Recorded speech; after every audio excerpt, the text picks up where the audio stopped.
The greenhouse effect requires a fundamental assumption, a mistaken assumption, that temperature is an extensive property. What an extensive property is a property that, a physical property or parameter, which is dependent upon mass or volume for its, for its intensity, for its unique, for its attributes. Its attributes are ultimately contingent upon, the presence or lack thereof of mass or volume. And an intensive property is dependent on on intrinsic properties of matter, like a refractive index, resistance, for example, electrical resistance. It doesn't matter how big the piece of copper is. You define the unit of resistance as ohms per meter, and so yes, the length changes the resistance of the conductor. But if you have two conductors of the same length, you have different levels of resistance. So you don't measure resistance, assuming the conductor has a certain amount of length. You just measure the resistance per, it's invariant. It doesn't really matter how long it is, or how the size of the conductor. You measure the degree of resistance through the body. So thermal conductivity would be an intensive property. The size of the piece of the object will influence the thermal flux, but it won't change the thermal conductivity. Same amount of heat will flow through the material. So those are intensive properties. The name is redolent of something that's intrinsic to the material, as opposed to extensive properties, which is more externally affected, or more affected by external variables like mass, volume, or even something like pressure. That can affect intensive properties. Like you could compress matter and you can change the thermal conductivity, for example. But so we define extensive as basically mass and volume. And we also can define extensive as stuff that's additive or subtractive. In other words, obviously mass is the ultimate extensive property because atomic weight isn't. Atomic weight wouldn't be considered an extensive property, but volume or mass are obviously extensive properties. They're dependent on the degree of their presence or lack thereof. They're dependent on their geometric and volumetric characteristics. And so, you can subtract or add mass to a system and get more or less weight. You slice a body in half, you get exactly 2 parts, for example, with half the weight. If you slice it proportionally. And you can also add. So it's an additive system. You can add mass to 1 liter balls of liquid. You're going to get a total of 2 liters. But of course, everyone knows intuitively that temperature does not follow the assumption of an extensive property. That is, 2 cups of coffee, for example, at 50 degrees C does not sum to 100 degrees. If it did, then of course you would have a professional motion machine, because you could upgrade heat. You could amplify temperature by just piling up lots of different material bodies at individually lower temperatures.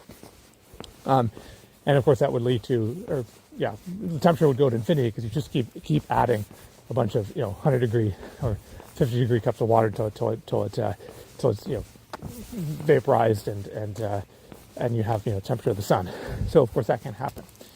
Well, obviously, if you look at the greenhouse effect, the assumption of the greenhouse effect is that radiative forcing or back radiation, which is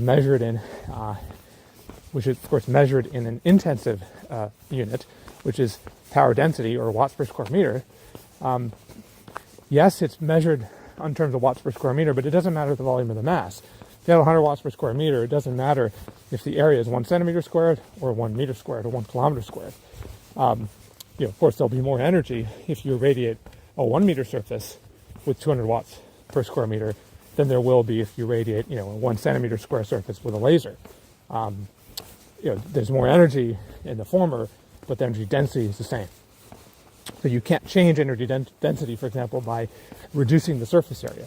Let's say you have a laser which has 100 watts of power. If you have the surface area that you expose a laser to, it's still producing the same power density. The only way you change the power density is by altering the frequency. You could change the frequency of the laser and that would, or the amplitude of the wave, and that would affect its total, the total power density. But you can't do that by removing or adding material. Okay, so that's a fundamental assumption that we're making. Energy density is an intensive property. Energy itself is an extensive property, because if you have 2 cubes of iron at 500 degrees and you sum them together, you have double the mass, and energy is a function of mass, so you have double the energy now.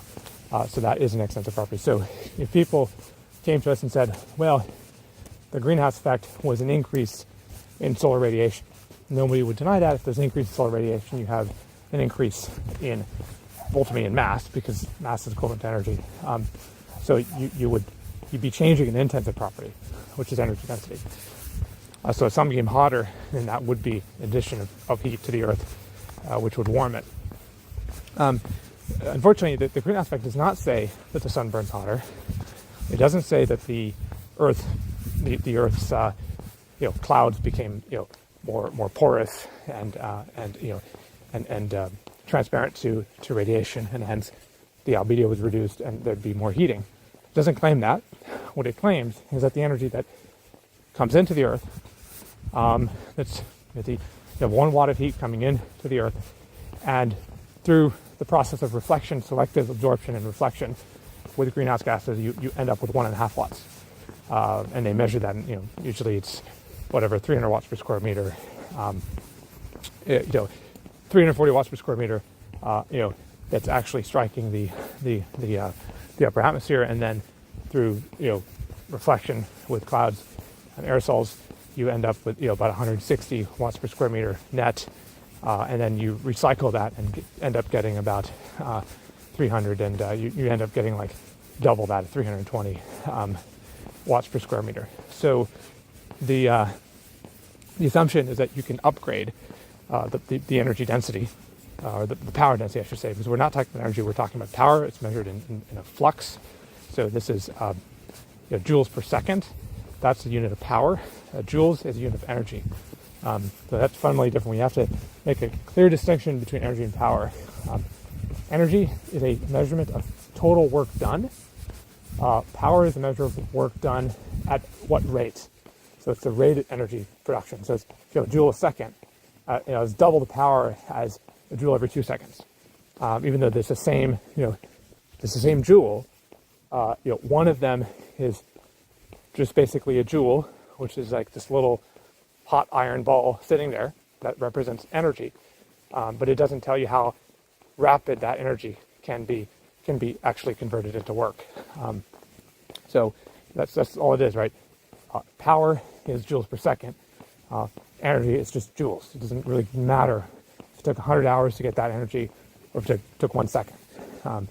If you have for example, a battery that has 100 kilowatt hours, you could, in theory, produce a gigawatt of power if you extracted that energy in, a microsecond. That mathematics may not be correct, but the underlying assumption is correct. If you divide up, 100 watt hours by, you multiply that by a million seconds, you can get an energy, a power value that's much greater than the energy value. Conversely, if you have a 100 watt hour battery, but you drain it in 2 hours, you only actually have 50 watts of power available. You can't change the power. That's a function of just the rate of energy delivery. That's another way to look at power. Rate of energy delivery. So the greenhouse effect treats power density as an extensive property which is dependent on well, they're not saying it's dependent on mass or volume. So they're not saying the mass or the volume of the Earth is changing. What they're saying is dependent on on reflection, which can amplify the initial source of power to a value that exceeds its initial state. And so they're essentially saying that the power density, or even power alone, is an additive property. Now, you could say that power is an additive property because if you have 2 engines that are producing 100 watts, you have 200 watts of power. So actually, power technically is an extensive property. But think of it as, is it additive? If it's additive, then it's certainly an extensive property. If it's not additive, it's an intensive property. 2 pieces of glass put together does not change the refractive index of the individual panes of glass. The thickness of the glass doesn't change the refractive index. It's basically a constant, depends on the chemical composition of the glass, the purity of the glass. It does depend on the wavelength of light. The diffraction index does vary depending on the wavelength of light, but for all intents and purposes, it's an intensive property. It doesn't change. You can't reduce or increase it by changing mass or volume. So if we use this logic, use this concept of dividing up all these material parameters or the material attributes by their degree of additivity, then you can basically break down the greenhouse effect into its components and identify which one is flawed. And the one that's flawed is obviously this concept of amplifiable power density. Obviously, if you had two suns, you have more energy delivered to Earth. No one would deny that. But the greenhouse effect does not add another sun. It's a putative energy recycling mechanism, or energy trapping mechanism, and that's where, of course, the concept of additivity comes in. If you plug up your sink, they've used this analogy actually, the greenhouse proponents, Jim Cohen call them that if you plug up your sink and you keep the faucet on, the sink will rise in height. The water in the sink will rise in height. There'll be more water in the sink, and that's the analogy they use. But we can clearly see now that we've elucidated the key distinction between intensive and extensive properties, that heat doesn't, or just say temperature, does not multiply. So you could have a furnace which is at 500 degrees. You can wrap it up with the best insulation in the world, multi-layer insulation. So in this case, high temperature multi-layer insulation, like little, basically layers of polished metal, some kind, maybe stainless steel, and you pull a vacuum, a really ultra high vacuum. You put little spacers between the layers of stainless steel, and it's an exponential decrease in the energy transmission, because if it has an emissivity of 0.05, it means it reflects 95% of the incoming radiation. It does that every time, so 95% times 95% times 95% reduction, you eventually get essentially effectively zero, and there'd be no heat that could escape the system. But you keep heating it you have a 500 watt heater. You keep the heater on. What happens? There's a really good thought experiment that actually should be used in thermodynamics for testing people's knowledge of thermodynamics, because if we ask that question more often, I think people would identify the greenhouse effect's fatal flaw. What would actually happen if you had this furnace that was super insulated? Would it eventually melt down? Would it reach the temperature of the sun? Right? Because there's no limit, right? It's just like no one would claim that. If you want to make a pile of sand, for all intents and purposes, if you're on Earth, like, yes, there's an upper limit how big the sand pile can be, because you eventually, basically extract all the sand on every beach on Earth. But realistically, you could keep making the sand pile bigger and bigger by just piling up more sand. But you can't say the same thing for energy, because you'll very quickly reach the maximum theoretical temperature that's even possible in the universe, like 150 million Kelvin. You could very easily make a 1 trillion ton sand pile with current technology, but you cannot, under any circumstances, make a 1 million Kelvin furnace by having a 500 watt heater that radiates a temperature of, say, Stefan Boltzmann, the equivalent temperature of, say, if it's 500 C, then maybe it's radiating 10,000 kilowatts per or 10,000 watts per square meter at whatever you use Wien's displacement law to figure out the frequency, but it doesn't really matter. The point is it's radiating 10,000 watts per square meter. Let's make it easy. The radiator is actually using 10,000 watts. Does the presence of the insulation lead to either the temperature of the sun or obviously an infinite amount of energy that builds up in the system? Of course, no, because the energy's got to come from somewhere, because if you assume energy is mass, ultimately, then it makes it easier to visualize and understand. And so then you say, well, if energy is mass and we have to keep pumping stuff into the system, if it keeps getting hotter and hotter, then it's creating mass essentially from nothing. It's violating the conservation of energy, even the conservation of matter, and essentially creating stuff from nothing, and it's physically impossible. It's a perpetual motion machine of the first kind, not the second kind. Second kind is more plausible. It just means you can get energy from a uniform heat bath. You don't need a cold sink or a hot sink. You can get heat from just ambient temperature. Every heat engine operates because you have a hot and cold sink. Second law, or The second type of perpetual motion machine is more plausible. You may, the second law of thermodynamics is perhaps easier to violate than the first law. No one's ever been able to violate either the first or second law, but there are some people that question the second law, whereas you don't really have anybody that questions the question of the first law. But it's interesting because a lot of people who criticize the greenhouse effect invoke the second law, like the Gerlich and Teuchner, whatever his name is, paper. They mainly argue that the greenhouse effect, which is correct, that they argue it's a fictitious heat pump that pumps heat from the colder upper atmosphere and heats the surface and essentially recycles energy. But they mainly take the second law, argument, which is more common among so-called greenhouse gas slayers. But you really should use the first law of thermodynamics, because if any system can create, essentially work from nothing, then it's ultimately a perpetual motion machine of the first kind. Because second law violations would involve extracting work from a thermal bath, but it would involve cooling, to below the temperature of the lowest cold sink. So it'd be like this big air conditioning unit. It basically you cool the oceans, you cool the atmosphere, and you extract work from it. That is possible. Conceivable, because you're not destroying. You're just removing energy. Basically from. You're removing energy from the background, but you're not destroying it. You're not creating any. You're just cooling down basically the Earth. But as we know, you can't ever cool something if you don't have something colder to drop it into, because heat only flows from out the colds. So that's why you'd have to, in order to cool the oceans, you need to flow the hot water in the ocean up into the Arctic, where you'd warm the Arctic and cool the ocean. But you haven't created, you would create work that way. It's a natural heat engine. We have that on Earth. It powers, responsible for the winds and the weather patterns that you see around us. So obviously that is possible, but you can't cool it unless there's something colder for it to flow into. You can never get heat to flow up the gradient. You can't get water to flow uphill, nor can you get heat to flow up the gradient. It's always from high to low.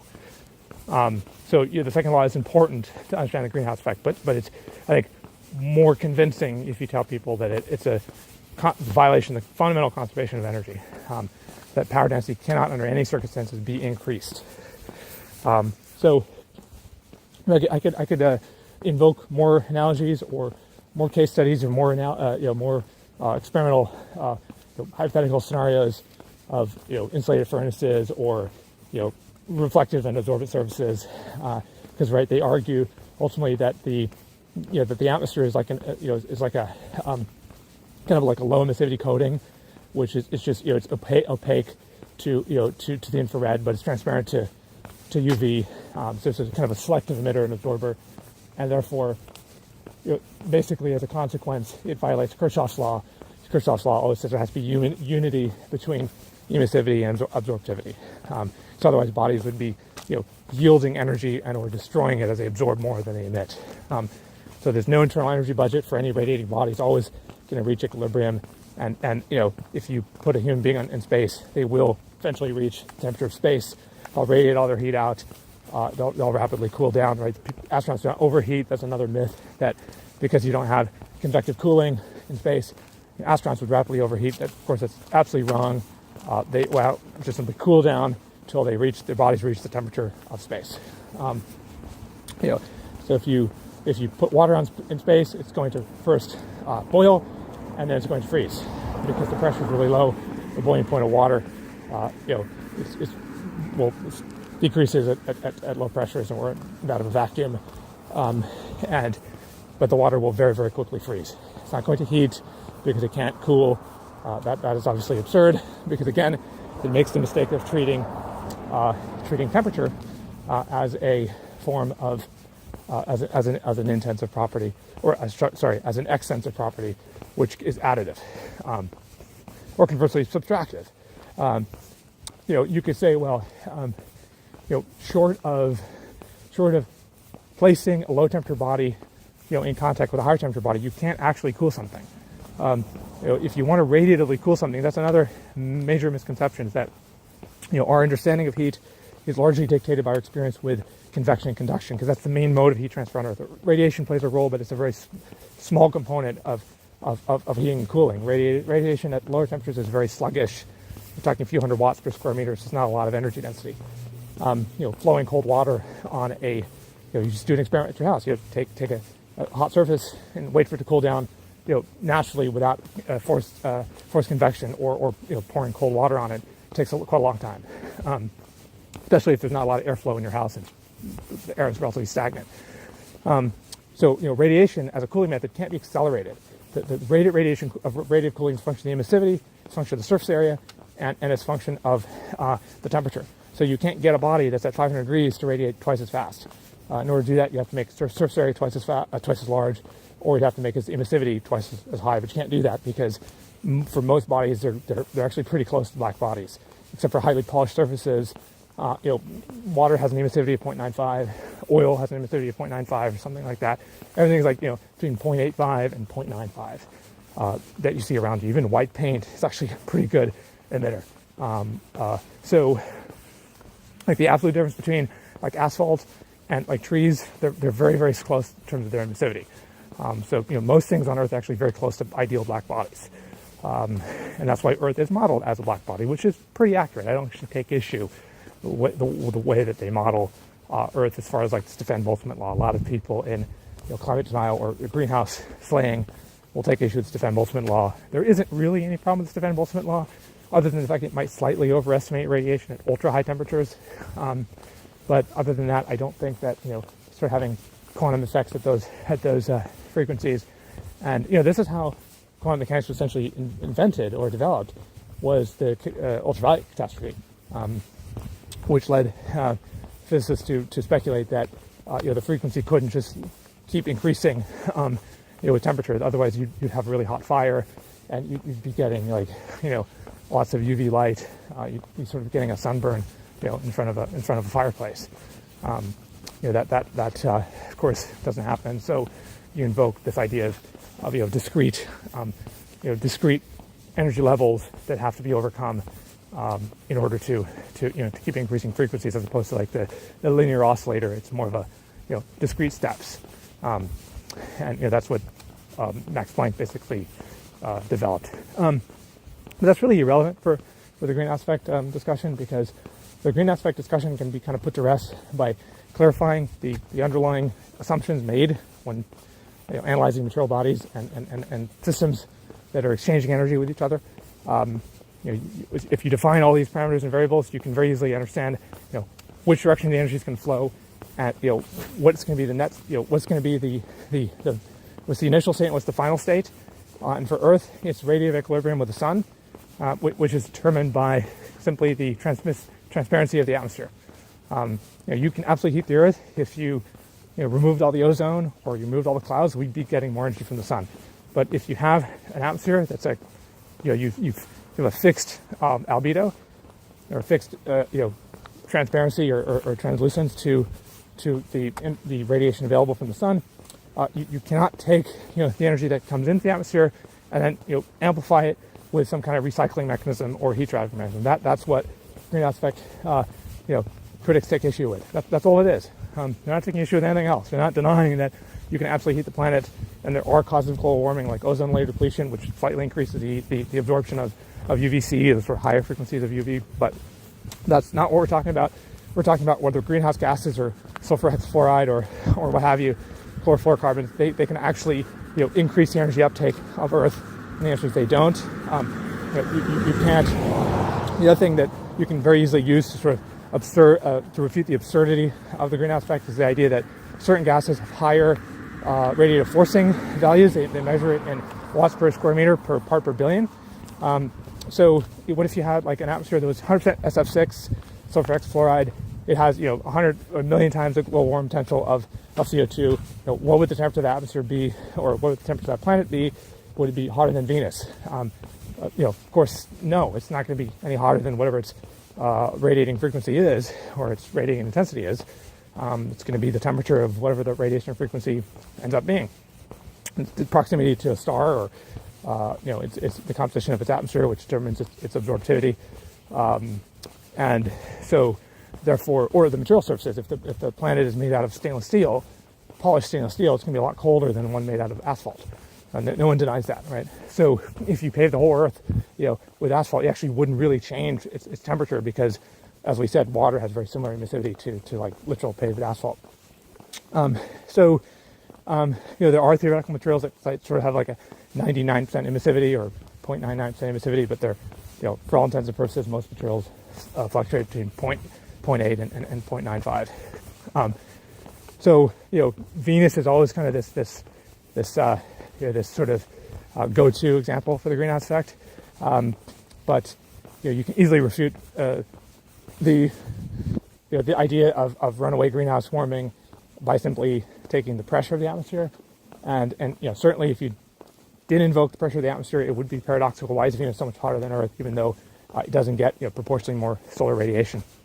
Especially concerning its atmosphere is very opaque because it has all this sulfuric dioxide, sulfuric acid, and it doesn't absorb a whole lot of radiation from the sun. So it shouldn't be so much hotter. But if you use the ideal gas law and you assume that gravity auto-compresses gases, essentially, you can call it autothermal compression, or same mechanism that governs Kelvin Helmholtz contraction. You'll have these brown dwarfs, I think they're called, which are sort of subcritical fusion planets. They're not actually fusing any nuclei, but they're emitting heat. You can detect them with infrared telescopes, and but they're essentially producing their heat through pressure, through gravitational pressure. And Earth has a reasonably dense atmosphere compared to Mars, for example, or the Moon, which is effectively no atmosphere, which can explain its relatively warm temperature of 14.8 C or whatever it is. But Venus, being 463 degrees C, is hard to explain. Again, it can't be explained with solar radiation alone. So therefore, you invoke runaway greenhouse warming, which is completely fictitious. So there has to be development of a fundamentally sound, science of atmospheric climate, and so far we actually don't have one. It's quite amazing that here we are in the 21st century, and we basically aren't any better off in terms of our knowledge of the atmosphere than people in the Victorian era. So that's why this is a really fascinating subject, and really should be further refined and developed, so that we don't have these crazy policies that end up causing civilization to regress because of false beliefs, essentially.